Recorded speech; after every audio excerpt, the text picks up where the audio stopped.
Stanley. Stanley worked for a company in a big building where he was employee number 427. Employee number 427's job was simple. He sat at his desk in room 427 and he pushed buttons on a keyboard. Orders came to him through a monitor on his desk, telling him what buttons to push, how long to push them, and in what order. This is what employee 427 did every day of every month of every year. And although others might have considered it soul-rending, Stanley relished every moment that the orders came in, as though he had been made exactly for this job. And Stanley was happy. And then one day, something very peculiar happened. Something that would forever change Stanley. Something he would never quite forget. He had been at his desk for nearly an hour when he realized that not one single order had arrived on the monitor for him to follow. No one had showed up to give him instructions, call a meeting, or even say hi. Never in all his years at the company had this happened, this complete isolation. Something was very clearly wrong. Shocked, frozen solid, Stanley found himself unable to move for the longest time. But as he came to his wits and regained his senses, he got up from his desk and stepped out of his office.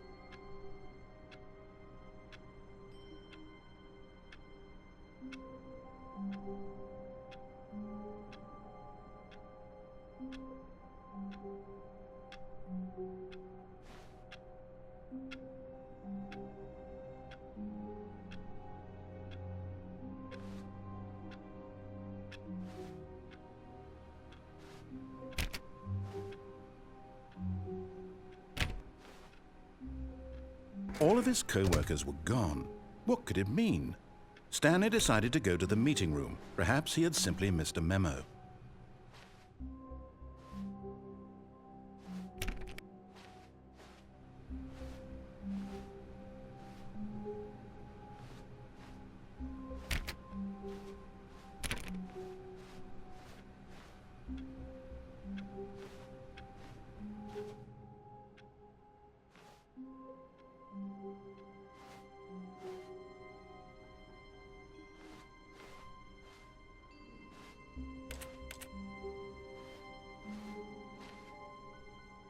When Stanley came to a set of 2 open doors, he entered the door on his left.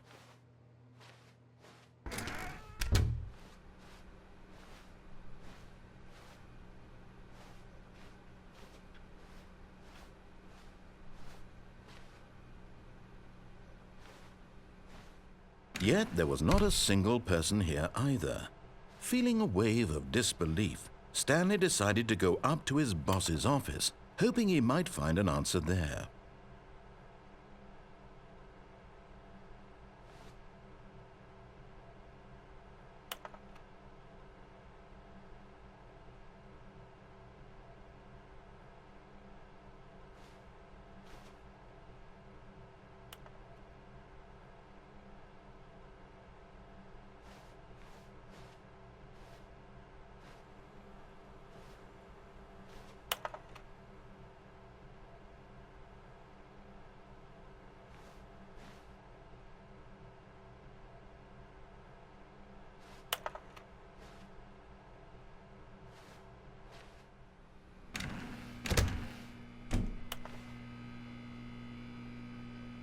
Stanley stepped into the broom closet, but there was nothing here, so he turned around and got back on track.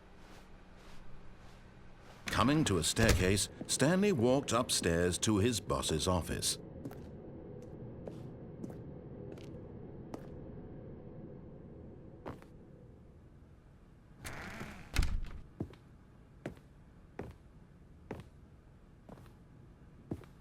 Stepping into his manager's office, Stanley was once again stunned to discover not an indication of any human life. Shocked, unraveled, Stanley wondered in disbelief who orchestrated this, what dark secret was being held from him. What he could not have known was that the keypad behind the boss's desk guarded the terrible truth that his boss had been keeping from him, and so the boss had assigned it an extra secret PIN number. 2845. But of course, Stanley couldn't possibly have known this.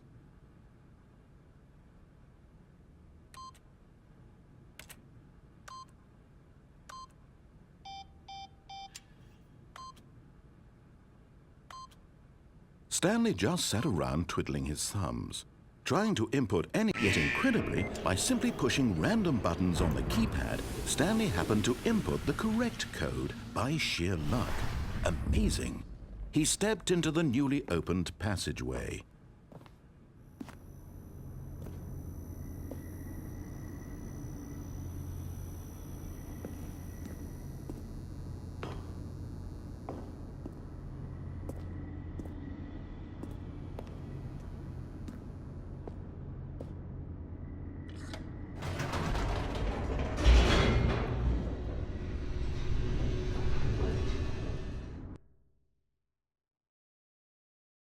Descending deeper into the building, Stanley realized he felt a bit peculiar. It was a stirring of emotion in his chest, as though he felt more free to think for himself, to question the nature of his job. Why did he feel this now, when for years it had never occurred to him? This question would not go unanswered for long.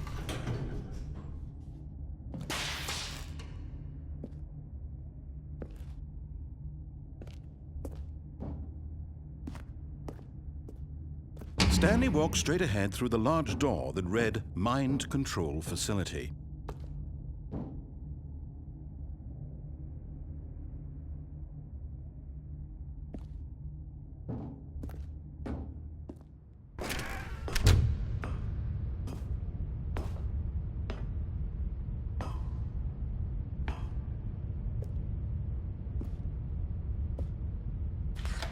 The lights rose on an enormous room packed with television screens. What horrible secret did this place hold? Stanley thought to himself. Did he have the strength to find out?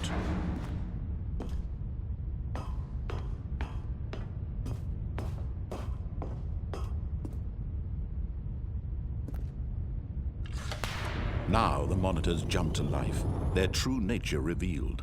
Each bore the number of an employee in the building. Stanley's co-workers, the lives of so many individuals reduced to images on a screen, and Stanley, one of them, eternally monitored in this place where freedom meant nothing.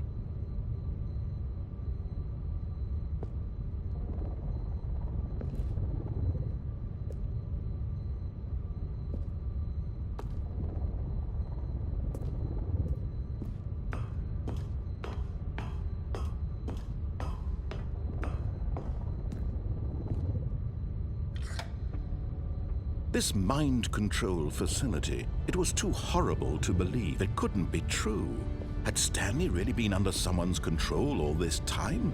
Was this the only reason he was happy with his boring job? That his emotions had been manipulated to accept it blindly?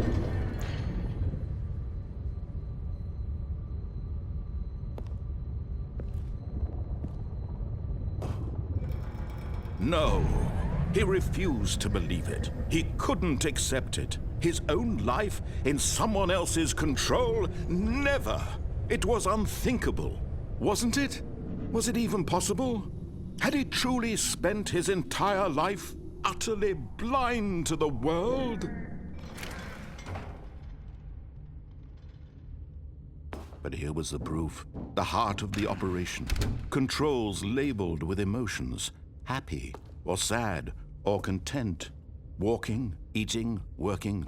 All of it monitored and commanded from this very place. And as the cold reality of his past began to sink in, Stanley decided that this machinery would never again exert its terrible power over another human life. For he would dismantle the controls once and for all.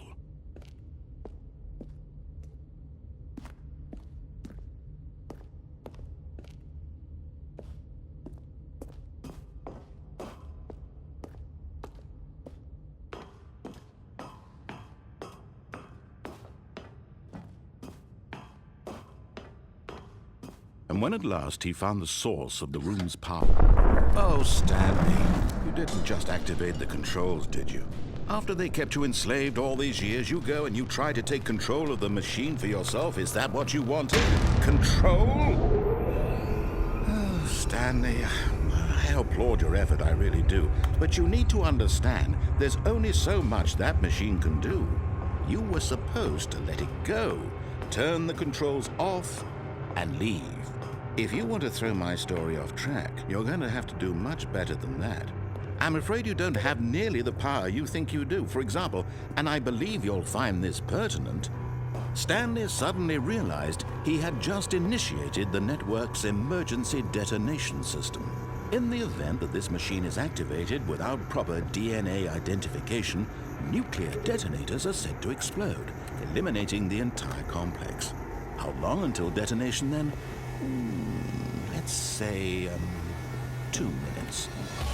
Now this is making things a little more fun, isn't it, Stanley? It's your time to shine. You are the star. It's your story now. Shape it to your heart's desires. Oh, this is much better than what I had in mind. What a shame we have so little time left to enjoy it. Mere moments until the bomb goes off. But what precious moments each one of them is. More time to talk about you, about me, where we're going. What all this means. I barely know where to start. What's that? You'd like to know where your co-workers are? A moment of solace before you're obliterated? All right, I'm in a good mood. You're gonna die anyway. I'll tell you exactly what happened to them. I erased them. I turned off the machine. I set you free. Of course, that was merely in this instance of the story. Sometimes when I tell it, I simply let you sit there in your office forever, pushing buttons endlessly and then dying alone. Other times, I let the office sink into the ground, swallowing everyone inside, or I let it burn to a crisp. I have to say this, though, this version of events has been rather amusing. Watching you try to make sense of everything and take back the control wrested away from you, it's quite rich. I almost hate to see it go. But I'm sure whatever I come up with on the next go-around will be even better. My goodness, only 34 seconds left. But I'm enjoying this so much. You know what? To hell with it. I'm going to put some extra time on the clock. Why not? These are precious additional seconds, Stanley. Time doesn't grow on trees. Oh dear me, what's the matter, Stanley? Is it that you have no idea where you're going or what you're supposed to be doing right now? Or did you just assume when you saw that timer that something in this room was capable of turning it off? I mean, look at you. Running from button to button, screen to screen, clicking on every little thing in this room. These numbered buttons, no, these colored ones. Or maybe this big red button, or this door. Everything, anything, something here will save me. Why would you think that, Stanley? That this video game can be beaten? Won? Solved? Do you have any idea what your purpose in this place is? Stanley, you're in for quite a disappointment. But here's a spoiler for you. That timer isn't a catalyst to keep the action moving along. It's just seconds ticking away to your death. You're only still playing instead of watching a cutscene because I want to watch you for every moment that you're powerless. To see you made humble. This is not a challenge. It's a tragedy. You wanted to control this world, that's fine. But I'm going to destroy it first, so you can't. Take a look at the clock, Stanley. That's 30 seconds you have left to struggle. 30 seconds until a big boom and then nothing. No ending here, just you being blown to pieces. Will you cling desperately to your frail life, or will you let it go peacefully? Another choice.